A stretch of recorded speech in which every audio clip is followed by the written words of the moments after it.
So if you're like me, you're one person who's actually over the fact that you have been doing the bare minimum, you haven't been satisfied with the life that you're living, and now you want to see a change in your life. So if you're new here, welcome. If you're a returning subscriber, it's good to have you back, and let's get right on into it. So today we're going to be looking at how to exit your lazy girl era, how to be productive, how to be motivated, and basically disciplined. The good stuff, like how to exude confidence, all that beautiful stuff. So basically I got this idea from a girl named lenalifts. A big shout out to her. Hi girl. I looked at it, I'm like, oh my god, this is actually a good video to make. A lot of us have been in a state where we're not happy with what we're doing. We're doing the bare minimum. We're not happy. We want to exit that era. And I am here with some tips that have been working for me so far. And when I mean so far, girl, I would say December to date, because that is when I decided consciously to live that lazy girl era and start doing things, because girls out here are doing a lot. And I'm like, I could do it too. I could have that life too. I could be that girl that has it all. So if you're here, girl, and you want to see that change in your life, let's get right on into it. So if you guys see me looking down, I did put down a few notes because I had to go through like, okay, what have I done differently this time around that makes me feel like I'm exiting that lazy girl era and that I'm seeing a lot of change in my life. So yes, so point number 1, pray. I must say, for those who know, I'm a Christian girl, but this goes for everybody else. I always believe it is important that we believe in a higher power. So regardless of what religion you are and who you serve or what higher power you believe in, find time to pray. So your prayer could be meditation, like you just talking to that higher power. And I know there's a point where meditation comes back in, but you will understand what I'm talking about. Just pray, speak to the higher power, place your strength or your belief system in something else, something beyond you, something higher and greater than you, because I believe that we cannot do it all in our own strength. We have something that created us. We have a greater power, a greater source that created us. So we need to put our beliefs in that source. We need to put our faith in that source. And when you're in that state, when you're in your praying state, it makes life easier because you have casted your burdens onto God. For me, who's Christian, I'd say I've casted my burdens onto God. Oh my God, guys, I just whizzed into, you're gonna hear like some honks in the back. That's a train. If you live in New York, you're probably used to this. This is what we're used to. It's a New York life. Point number 2. Right, so gratitude and self-concept. So it is important to give gratitude every single day. A grateful heart is a heart that is ready to receive even more, because you're grateful for where you currently are. God is ready to give you more than what you currently have because you're showing gratitude. He is there to ensure that your needs are met. And he's like, okay, she's happy with the little stuff. She appreciates what I've given her. Let me give her more. And if you've noticed, for everything you put out, the more you put out, the more you receive. So if you put out gratitude, the more you receive a lot of good stuff in your life. And that stuff is going to work in your benefit. So self-concept. Self-concept, I literally, I put this 2 together, gratitude and self-concept, because I didn't want to, make it, a lot of points, but it is a lot of points. Basically, self-concept is us looking at ourselves in a positive light, speaking to ourselves in a positive light, always saying good stuff to ourselves. What is it that you tell yourself every day when you look at yourself in the mirror? Do you say, oh my God, Jackie, you will not amount to anything? Or do you say, Jackie, you are a winner. Jackie, you are a multi-millionaire. Jackie, you are successful. Where I'm saying Jackie, you can put your name. Oh, and again, if you hear that I'm whizzing, bear with me. It's the cold season. I've had sinuses. It is what it is. The third point is going to be create a weekly planner.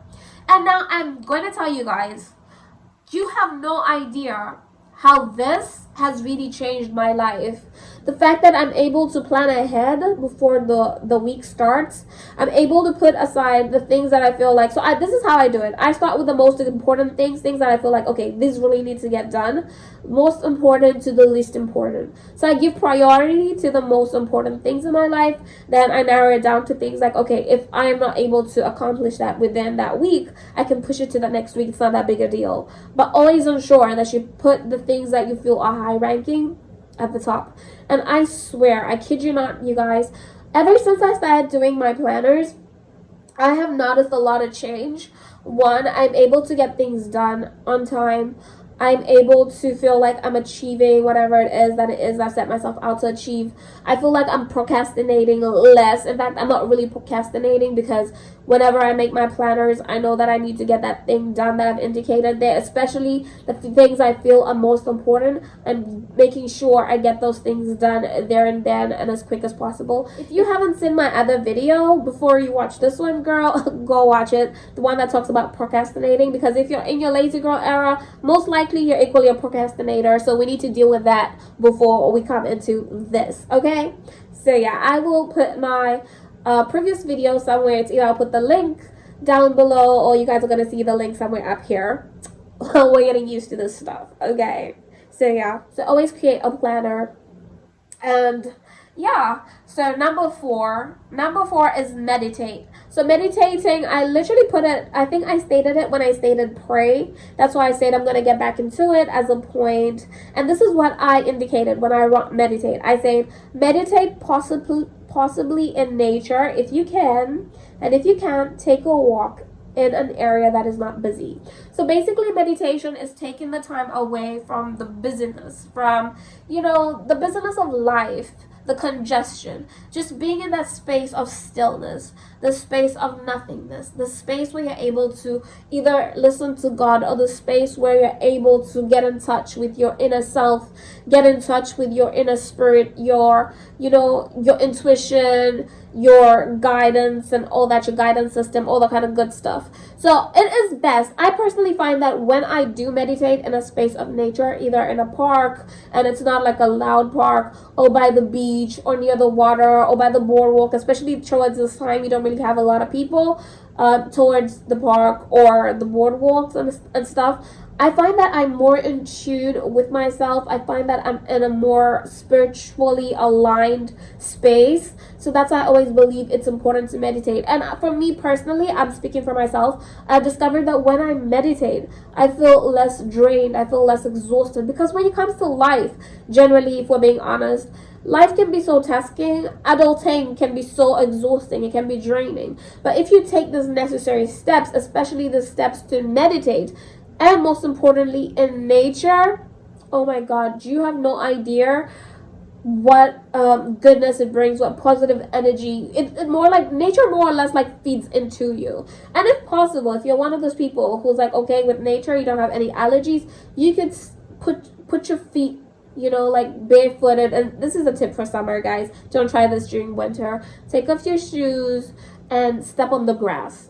Put your feet on the grass, meditate, sit in the grass, be in tune with nature. Remember, we are from the soil.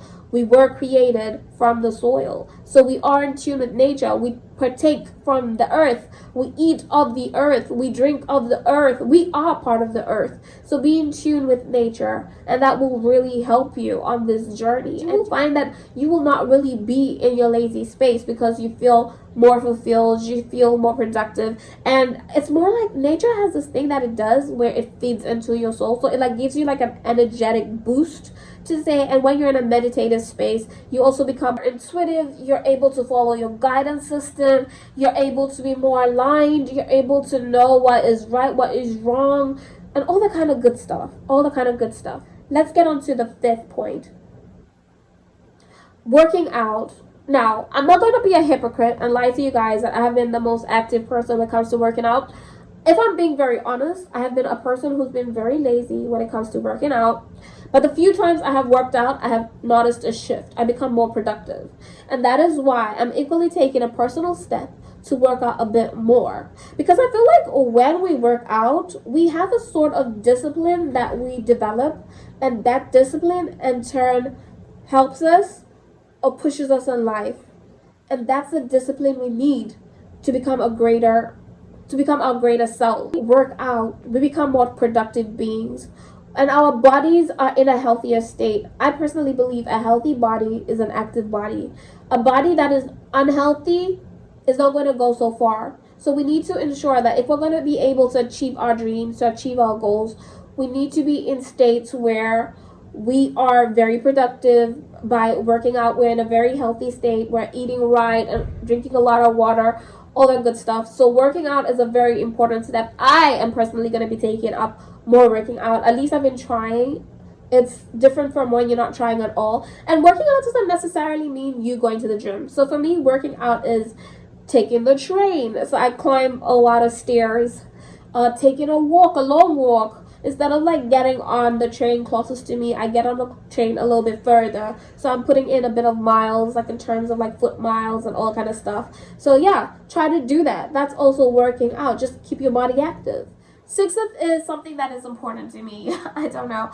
Some people say I'm slightly OCD, but I don't really know. I don't really think I have an OCD, but yeah, I have. So in certain areas I am, in certain areas I'm not. Like if you look at my makeup box, it's not exactly the neatest, like the cutest looking and all kind of stuff. So in that area I'm not necessarily OCD, but I'm one person who believes in having a clean space. I personally believe that if your space is clean, your headspace becomes clean. Have you noticed in instances where your space is clean, you're able to think better? In spaces where your space around you is extra clean, you feel less stressed. That's just for me. And for other people that do believe that works out for them, put a comment down in the comment section and please agree with me if it's true. If you don't agree, I understand, to each his own, but this is what has worked for me. Each time my place is clean, I don't feel exhausted, I don't feel stressed, I don't feel cluttered, I don't feel like I've got a lot of confusion going on in my head, and that helps me to think better. And so if you're able to think better, if you don't feel stressed from the get-go, you're able to be more productive. That's going to get you out of your lazy girl era. That's going to get you doing more than when your space is cluttered, than when your space is, just filled with a lot of stuff around you. And trust me, girl, if your space is clean, it makes you want to do better by yourself because you're treating yourself right. You're treating yourself, in the way that you should treat yourself. Treat your body with a lot of respect. Treat yourself with a lot of love. And cleanliness for me personally is next to godliness. Cleanliness for me personally is you showing yourself self-love. Cleanliness is you showing up for yourself. And by so doing, when you show up for yourself, you want to show up for yourself in other ways too. And that means you're going to get out of that lazy girl era because you're showing yourself up for yourself in the right way. Okay? The other one I put out was watch people that motivate you. And I think I'm going to add one more to this one, since our 10 points are going to be 11 or 12, whatever. So watch people that motivate you. I think in my previous video, I did state how there is a girl and my niece that have inspired me. A girl named Jazz inspired me so much, and my little niece as well have inspired me. And I've come across other people that inspire me, and I listen to those people, I watch those people, I go to those people's pages, I look at what those people do, and because they're doing so much, they're achieving so much, they're winning, I want to win too. I look at them and I'm like, oh my god, if they could do it, I could do it too. And that's the space you need to be at. Watch people who serve you. If you're watching something that is not serving your life, is not bringing any purpose to your life, is not bringing any form of fulfillment to your life, reduce on that type of content. You need to watch content that's going to motivate you, content that's going to serve you, content that's going to push you in the right direction, content that's going to make you want to do better, content that's going to fire you up. Like when I watch certain people, certain content creators, I listen to certain podcasts, I listen to certain and watch certain YouTubers, and all kind of good stuff, I find that I am so fired up, I am motivated, I want to do better. That particular day when I listen to them, I want to do something positive, I want to do something that's going to better my life. Heck, girl, that's the only way we're going to push push forward, especially if you know in your current space you don't have people who are doing better than you. And that's a lot for a lot of people. Like, that's the case. You have a lot of people who are not achieving so much in their lives in your space that you need to find other ways or other sources of motivation. And I've said it over and over again, this is the only way you're going to get it. You need to reduce on the content that's not serving you, and feed on the content, or be around people that are actually doing better and that are serving your soul and making you want to do better for yourself. Okay, so my 9th point is avoid people who are constantly speaking negative, people who are constantly discouraging you, people who are constantly always trying to downsize themselves, always trying to talk about how they can never have this, never have that. Don't be around small-minded people. If you're around small-minded people, you're going to become the small-minded person too. They say if you're in a group of people, if you're around 4 dumb people, you're the 5th dumb person. Okay, you are who you surround yourself with. So surround yourself with people who are doing better for themselves, people who are positive-minded, people who speak positively, people who are passionate about making a change in the world, people who want to see a change in their lives and all that kind of stuff. Those are people you need to be around. If a person is doing less for themselves and is not even willing to see themselves out of that space, they're not the person for you. Keep a safe distance from those type of people, because they're going to pull you down the rabbit hole with them. And sorry guys, I know I've just noticed my face is a little oily. If you watch my other video, you noticed that I did go out, I came back.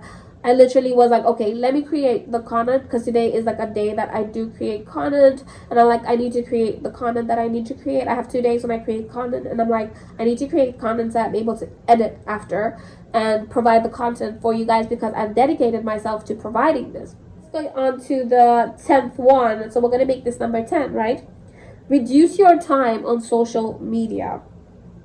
Right? So reduce your time on social media. We spend so much time on social media that we don't realize we're being unproductive. We spend so much time on social media that time really passes us by fast, because we're scrolling and scrolling and scrolling away, taking all this time to feed our minds with watching people. And especially when we're watching junk that's not really feeding us, we're spending so much time doing that. We are forgetting to feed and nourish our souls. I'm not saying stop watching social media. Social media is good, especially if you need to detox and all that kind of stuff. But don't feed yourself so much with so much social media to a point that you become unproductive, where you spend the whole day on social media. You forget that you need to achieve your dreams too. You need to push yourself forward too. In as much as we as content creators, I'll speak for myself, want you watching our content, we want to see you succeed too. I personally want to see you succeed. It's nice to see a lot of women out there doing good for themselves, achieving great things. It's motivating. It speaks volumes. It's good to see, because women are people that push the world forward. We are people that always want to see other people achieve great things. Like if we have kids, we want to see our kids have great experiences and all kind of stuff. And being an achiever doesn't necessarily mean you have to have a 9 to 5. In whatever way it is, just reduce on social media and feed yourself in other areas. If you want to be a stay-at-home mom, nourish yourself with more books on femininity. Nourish yourself with knowledge on how to cook and how to be a better parent. If you're one person who wants to be an entrepreneur, spend more time reading books on entrepreneurship. If you want to be a motivational speaker, take courses and all that kind of good stuff. You know what I mean? I hope you guys are getting the concept and getting what I'm trying to drive at. So number 11, give yourself a day to rest. Guys, this is important. If you don't want to burn out, and I think this is where a lot of us get it wrong. We're like, oh, I'm getting out of my lazy girl era. You give yourself a lot of work that you're going to do from day 1 to day 7. You're doing a lot of work and you're not resting at all. Then next thing, you're burnt out. Why are you burnt out? You're burnt out because you never took time to rest. If you want to see yourself as a great achiever, you want to achieve your goals, your dreams, you want to get out of that lazy girl era, you need to give yourself time to rest. I mean, even God rested on the 7th day, right? So you need to give yourself time to rest. You need to take time off. You need to take time to detox. Take time to relax. Do the things that you love. Tend to yourself. Self-care is part of you being in a good state, in a state that you're able to fulfill your dreams, your goals, and all that kind of stuff. You don't want to burn out. if you're going to be working throughout, you're going to burn out, sis. So if you don't want to burn out, take even just one day. One day is good enough for you to rest. Take a day, rest, be in that space where you're doing very little or only things that you love and things that you enjoy, things that are fitting into you, and you know you're feeling more relaxed. If you do that, trust me, follow these steps and you're going to see yourself exit your lazy girl era. I've seen myself exit my lazy girl era. For you guys who know me and you guys who can see, I'm sure a lot of you guys are able to tell and say, okay, this girl is changing, this girl is going through new beautiful experiences, this girl is getting to where she needs to get at. And if I get there, and I've been sharing these tips with you, and you don't get there with me, sis, that is not my problem. That is all on you. But we all have to strive to get to a better state. We need to ensure that we're in a better space than where we currently are. We need to ensure that we achieve our dreams, our goals, and we are the best of who we want to be. If you want to exit your lazy girl era, this is the video for you. Remember to like, share, subscribe. Call in a lot of people. Guys, if you know you're my subscriber, if you know you love me and I love you, you're my sister, you're my brother, you're my whatever, take the time to share my content. Let's get a lot of people on this platform. I love you guys to the moon and back. Until the next one. Bye.